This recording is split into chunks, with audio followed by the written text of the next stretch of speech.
घरेलू LPG cylinder की कीमत बढ़ी, लगा महंगाई का एक और झटका, तेल की कीमतें भी काबू में नहीं।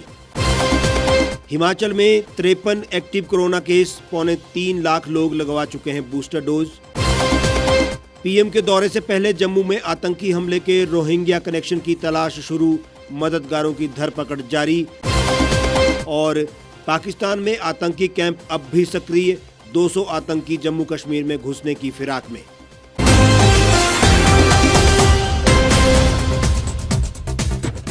नमस्कार, स्वागत है आपका द रीव टाइम्स न्यूज चैनल में।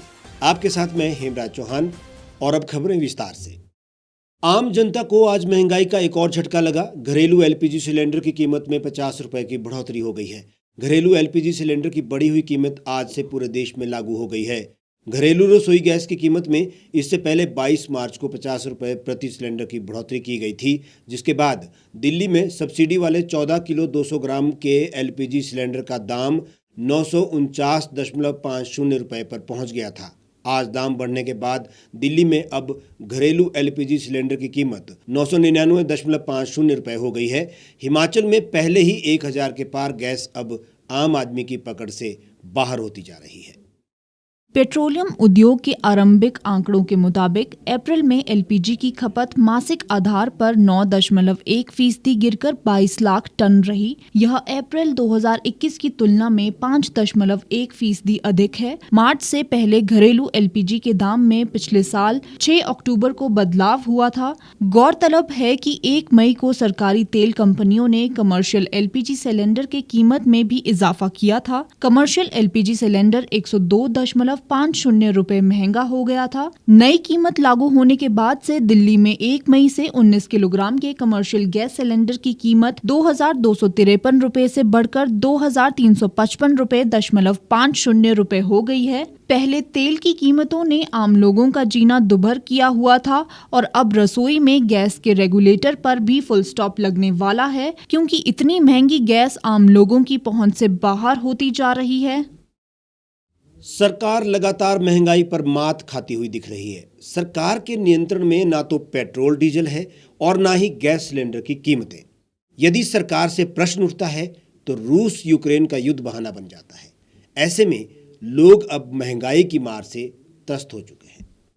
कोरोना की तीसरी लहर की आहट के बीच हिमाचल प्रदेश में 3.25 लाख लोगों को बूस्टर डोज लगाई जा चुकी है। ज्यादातर booster dose frontline health care workers और 60 साल से अधिक आयु के लोगों को लगाई गई है। 18 से 60 साल तक की आयु के वर्ग में कुल बूस्टर डोज अब तक 29,79,982 लोगों को लग चुकी है। 12 से 14 साल के 3,64,367 बच्चों को कोरोना की पहली और दूसरी डोज लगा दी गई है। 15 से 18 साल के कुल 3,67,391 बच्चों का भी टीकाकरण कर दिया गया है। 18 साल से अधिक आयु के 56,11,144 लोगों का टीकाकरण किया जा चुका है। आगे भी टीकाकरण अभियान जारी है। यही वजह है कि चौथी लहर की आहट के बावजूद इसे ज्यादा गंभीरता से नहीं लिया जा रहा है। अधिकतर लोग अब भी बिना मास्क के घूमने लगे हैं, जबकि प्रदेश के पड़ोसी राज्य हरियाणा समेत दिल्ली, महाराष्ट्र और मध्य प्रदेश में कोरोना केस तेजी से बढ़ रहे हैं, लेकिन हिमाचल में कोरोना के ग्राफ में कमी आ रही है। देश में कोरोना के मामले लगातार बढ़ रहे हैं। पिछले 24 घंटे में देश में कोरोना के 3,350 नए मामले सामने आए हैं और 2 मरीजों की मौत हुई है। एक दिन पहले गुरुवार को देश में 3,545 केस, बुधवार को 3,275 और मंगलवार को 3,205 नए मामले मिले थे। हिमाचल ने कोरोना टीकाकरण का काम मिशन के तौर पर किया है। हिमाचल देश का पहला ऐसा राज्य है जिसने कोरोना की पहली और दूसरी डोज लगाने का लक्ष्य सबसे पहले पूरा किया। प्रधानमंत्री नरेंद्र मोदी भी टीकाकरण को लेकर के हिमाचल की प्रशंसा कर चुके हैं। प्रधानमंत्री नरेंद्र मोदी के अप्रैल में जम्मू दौरे से पहले सुजवा में हुए आतंकी हमले के बाद रोहिंग्याओं की मुश्किलें बढ़ गई हैं। जांच में जुटी पुलिस और अन्य सरकारी एजेंसियों ने आतंकवादियों को मदद देने वाले ओवरग्राउंड वर्कर्स की धरपकड़ शुरू कर दी है। इसके तहत भटिंडी में किरियानी तालाब और सुजवा के इलाके में बसे रोहिंग्या परिवारों की पहचान का काम भी तेज किया गया है। इलाके में गैर कानूनी ढंग से रह रहे अप्रवासियों को पुलिस ने पूछताछ के लिए बुलाया। प्रशासन के लोग जम्मू कश्मीर हाईकोर्ट के आदेश के मुताबिक रोहिंग्या परिवारों की जानकारी भी इकट्ठा कर रहे हैं। जम्मू में अवैध रूप से रह रहे 155 अप्रवासियों के पासपोर्ट अधिनियम की धारा 3 के मुताबिक वैध यात्रा दस्तावेज नहीं थे। तब से ये सभी हीरानगर के हॉलिंडंग सेंटर में हैं। किरियानी तालाब में रोहिंग्या बस्ती में लंबे समय से रह रहे लोगों का आरोप है कि संयुक्त राष्ट्र के शरणार्थी कार्ड के बावजूद रोहिंग्या परिवारों को तंग किया जा रहा है। सुप्रीम कोर्ट ने हाल ही में इनको देश से निकालने की प्रक्रिया शुरू करने के आदेश दिए हैं। विभिन्न याचिकाओं पर सुनवाई के दौरान सुप्रीम कोर्ट ने कहा कि देश में अवैध रूप से रहने वालों को नागरिक नहीं माना जा सकता है। रोहिंग्याओं के मामले में भी ऐसा ही है। सरकार को अवैध रूप से रहने वाले लोगों को निकालने की कार्यवाही शुरू करनी चाहिए। इसके लिए अन्य पक्षों को भी ध्यान में रखा जाना चाहिए। म्यांमार से आने वाले रोहिंग्याओं ने बांग्लादेश को सबसे पहले अपना ठिकाना बनाया। दक्षिण पूर्व कॉक्स बाजार के घने शरणार्थी शिविरों में रह रहे 11 लाख रोहिंग्याओं में से 1 लाख शरणार्थियों के ठहरने के लिए इस द्वीप पर सुविधाओं के निर्माण पर 2,688 करोड़ रुपए खर्च किए गए।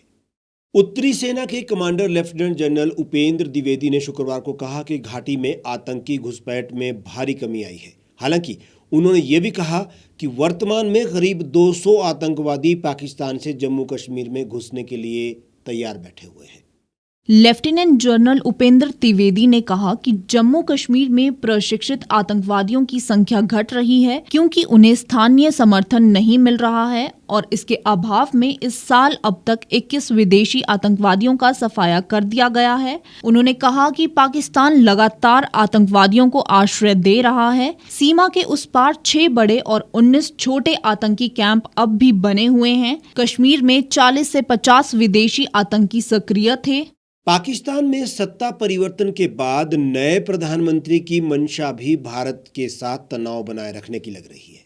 कश्मीर का राग अलापने के साथ ही आतंकवादी घुसपैठ के लिए भी पाकिस्तान हर संभव नापाक कोशिशें जारी रखे हुए है।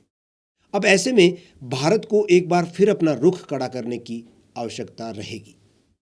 हमारे आज के इस बुलेटिन में फिलहाल इतना ही। आप देश और दुनिया की तमाम खबरों के लिए हमारे साथ बने रहिए और देखते रहिए द रीव टाइम्स।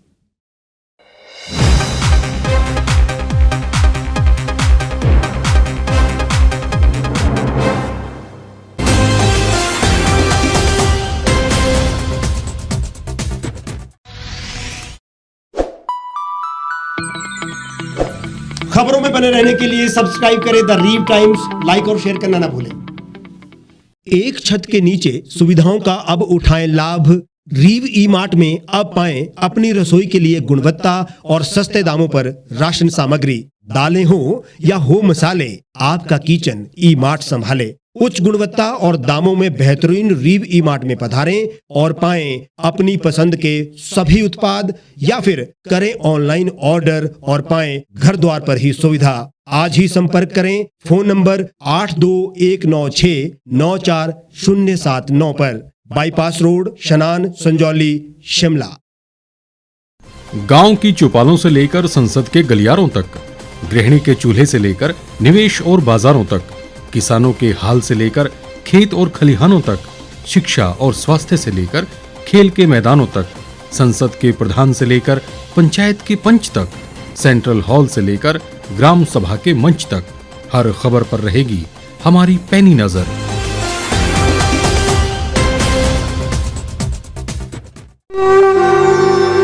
भारतवर्ष, जिसे आप दशकों से सुनते आए हैं कि सोने की चिड़िया थी।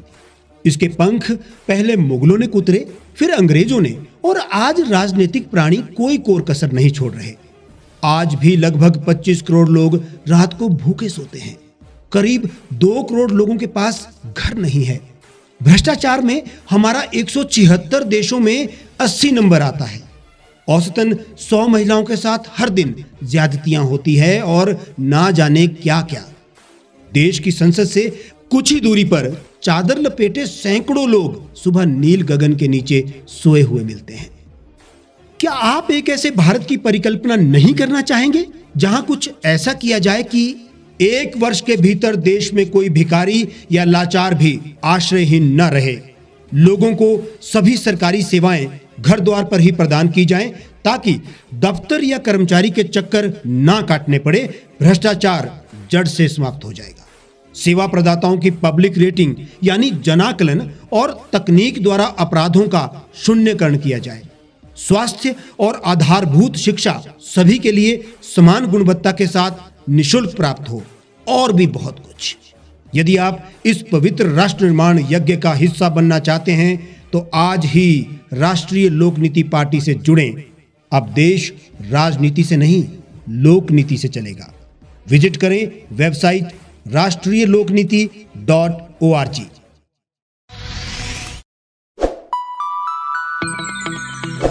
लेटेस्ट खबरों के लिए आप यूं ही देखते रहिए the Reap Times. Like, share और सब्सक्राइब करना ना भूलें।